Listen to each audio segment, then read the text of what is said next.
Hi, my name's Danny. I'm 14 years old. I'm not from round here. I used to live down in London with my mum and my dad, but then my parents split up and my dad moved to Stoke-on-Trent.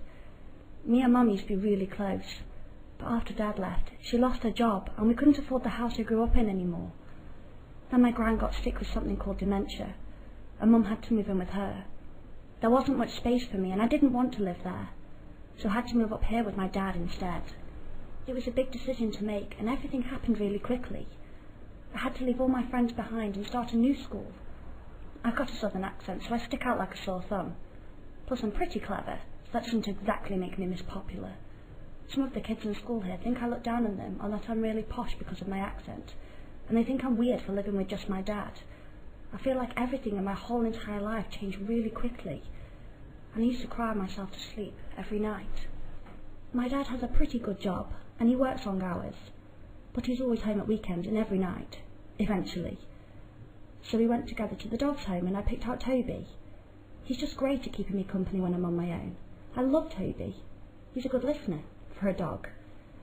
So I'm not as lonely as I used to be. And I'm getting on better with Dad now, though it wasn't exactly easy when I first got here.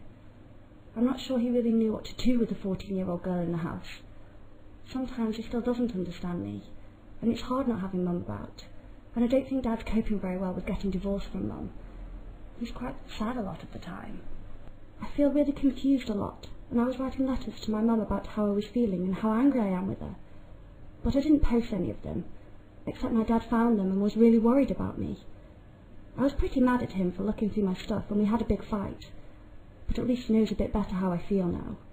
We talked about it and agreed to ask for help from my school, and they got in touch with the Dove service so I could see a counsellor. My counsellor comes out to school and I see him once a week. He just listens and hears what I'm saying, and we talk about how I'm feeling. It helps so much to have someone outside my friends and family who can help me cope with what's going on. Plus, I've been to some Max Play sessions with the Dove service, and I've met some other kids who are having a tough time. Like Eve, who's my new friend.